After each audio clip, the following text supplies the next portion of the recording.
Are you ready? Oh, okay, sorry. Deacon Joe Malenfant. As you know, I've been assigned here, well, I came to work here before I was a deacon in 2005, did 10 years, and then went downtown for 5 years in the diocese, and now I'm back, and thank God I'm back. I don't know how you people feel about it, but I'm happy to all get out, because I was just talking to Pat, who did a bunch of diocesan work, and I just said, I'm just not built that way. I'm just not into that. And to be here tonight is an incredible gift because it's a gift of community. And that's what I think I missed the most, was the sense that I worked with great people, they were awesome, but we were never sort of circled around a deep community. We'd go to Mass together, we'd do retreats, but here we are circled around the deepest community known to man, the Eucharist. And we partake with it, with each other. We have events like this, and I think that's where COVID's been really detrimental.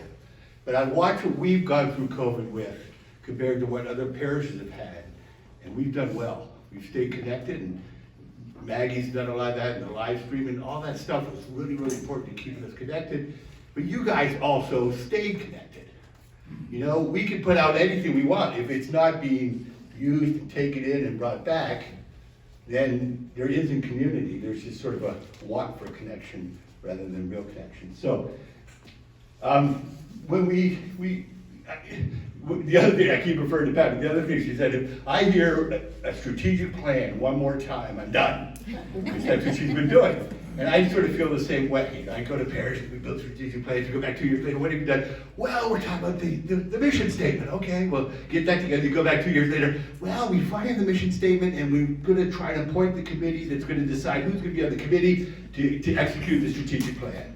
You know, so when we did ours here, we wanted it to be something that was not 37 pages long, was not even a mission statement paragraph, but something that we could rally around, something that we decided was so instrumental to who we wanted to be, that we could rally around it. And it's the 3 words. First we have engagement, and then we have encounter, and then we have transformation. Many of us want engagement and then transformation. Some of us want to skip the engagement, just have people encounter Christ and then be transformed. Some of us like that, if they really care, they'll come and be transformed on their own. And it just doesn't work that way. The first step to our Christian witness to who we are is always in community. It's a relationship. It's a moment of trust. It's that moment that that person who you may have known your whole life, who's wandering, maybe raised Catholic and wandering, and they see something in you that is so powerful that they ask that question. It's so hard for anybody to ask. Why are you? I want to be like you. How can I be more like you?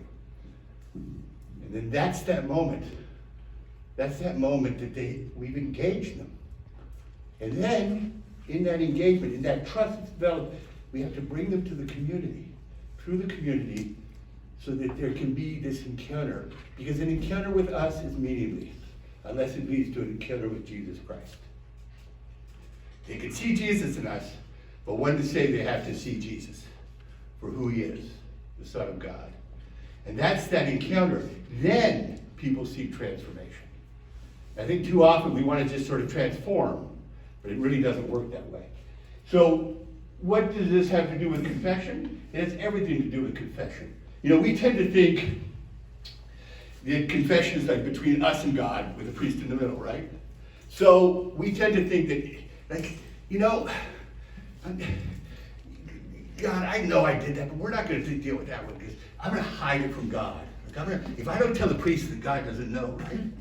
So, or I can maybe I can find a really old priest who you know his hearing aids don't work. He hasn't changed the battery ears. So confess to him because then he can give you absolution because he hasn't heard you, and then God doesn't know. Or maybe you can find a foreign priest whose English isn't real good. Don't let Father Joseph fool you. His English is very good. He understands every word you're saying. Sorry, Father, I shouldn't have given up your secret.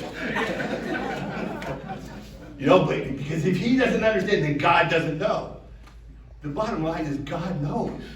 God knows when you commit the sin. God knows when you're starting to hatch the sin in your head. God knows the thought process that you go through before you commit the sin. God knows us. That's never what confession is about. Whether God knows or not, Confession is not about where God is with us, because God is always with us, always desiring to give us mercy, always wanting to pour his love out to us. Confession is about where we stand with God, and also where we stand with community. The amazing thing that a lot of people don't know, and this is when I was doing RCIA and I talk about this always surprised the Catholic sponsors. But reconciliation is not just between you and God, but it's you and the church, the community.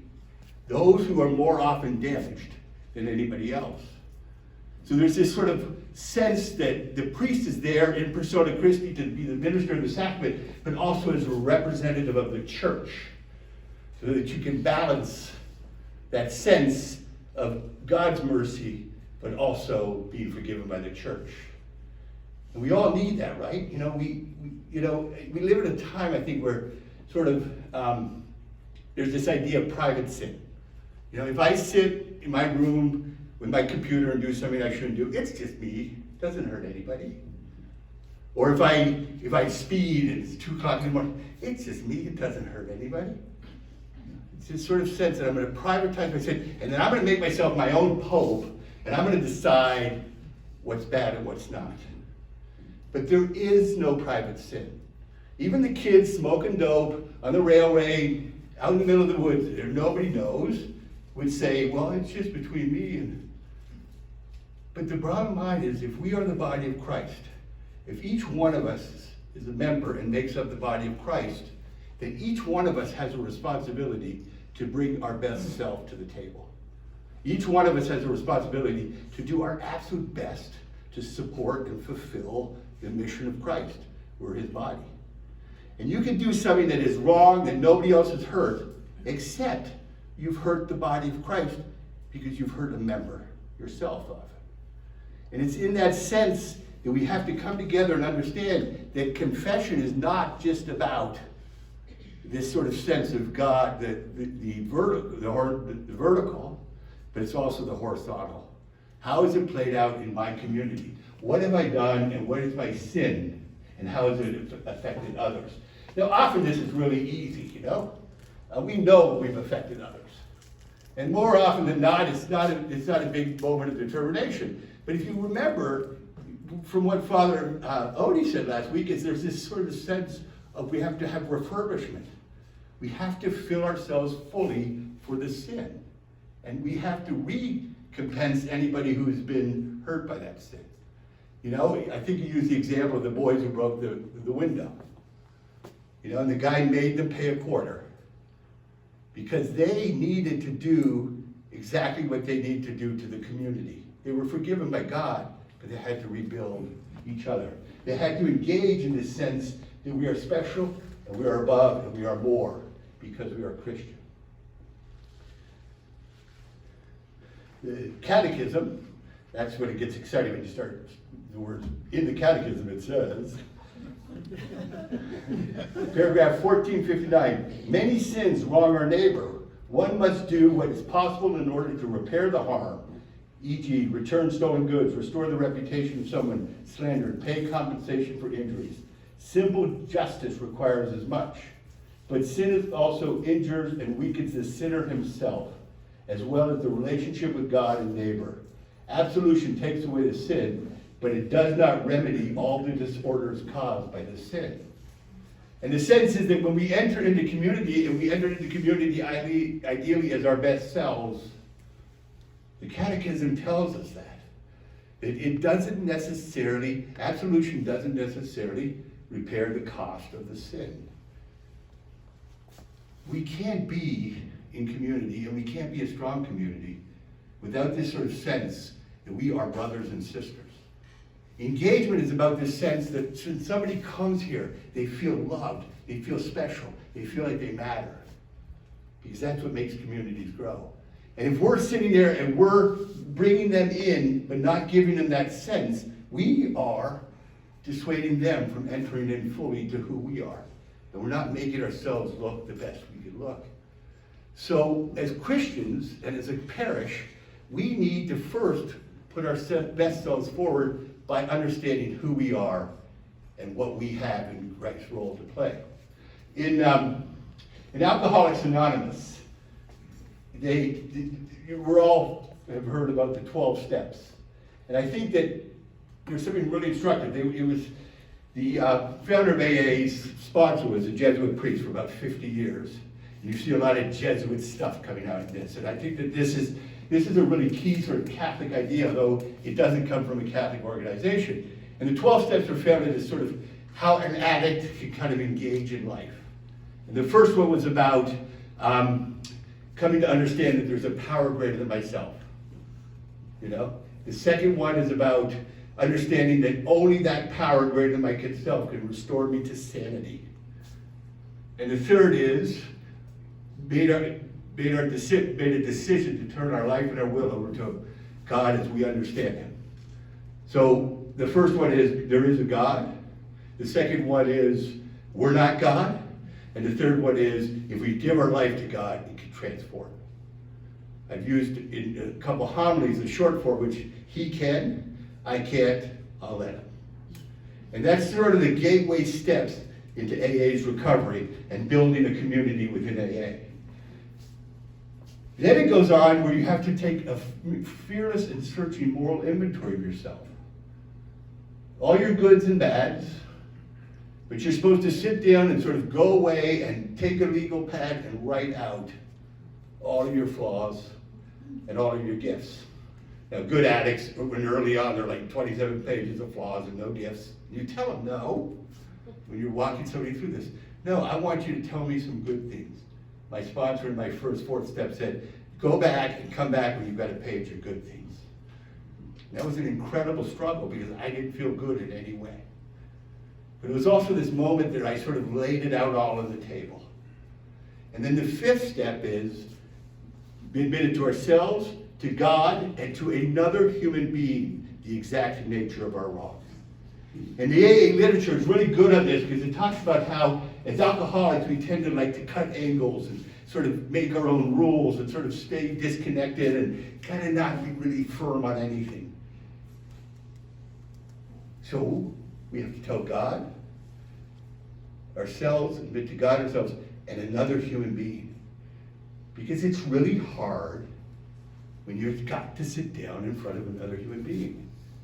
It's really hard when you sort of have to put yourself at account in front of another human being. I mean, we do that. We go to confession. Normally, I wait till I'm in so much pain, I got it, right? But if you go and you put your best self forward, this is who I am, you come to understand that it's in that talking to another human being that is the most difficult, but also the most rewarding of all the endeavors you can do here. Because it places it out into the verbiage. You know, it's easy. I was practiced in evangelical churches for a while. I didn't believe in confession. In fact, I used to speak against it. And I'd be driving down the road and be like, oh, I cut somebody off. Oh, Jesus, I'm sorry. Oh, Joe, you're okay. Well, the next time I cut somebody off, oh, Jesus, I'm so sorry. Oh, Joe, you're okay. It's very different than somebody saying, you know, you keep cutting people off. Maybe you're hurting somebody else here. Maybe you're going to kill somebody. Have you ever thought of it that way? That's why I need the other human being. The sixth step then goes on to talk about we were entirely ready to have God remove all of our defects of character. We were entirely ready to have God remove our defects of character. And the seventh is humbly asked Him to remove our shortcomings. And it's this sense, I think, that we all, if we look at community, we're going to bring our best self to the community. How do we do that? I think the AA message is beautiful. We give it to God. I think too often we all try to sort of slog through and I'm going to be a nicer person and I'm going to do this, I'm going to eat better, and all those things. And the only time we see a real effective change in somebody is when they're feeling trust and they're feeling that they can give whatever that is to God. Humbly, in the seventh step, we talk about humbly ask Him to remove our shortcomings. This is an understanding that any change in my life has not been from me, but rather any change in my life has been from my giving that shortcoming to God and having Him change and radically, in many ways, transforming. And then make direct amends to such people wherever possible, except when to do so would injure them or others. There's been great scenes in movies.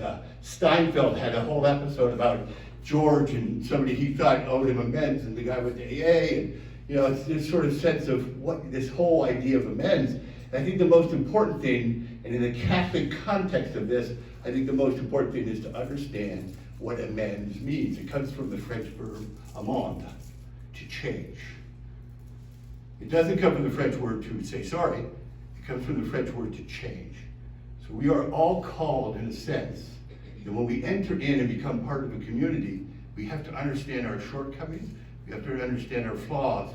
We have to go to God and ask Him to remove them. And then ultimately, we have to be prepared to behave and act differently.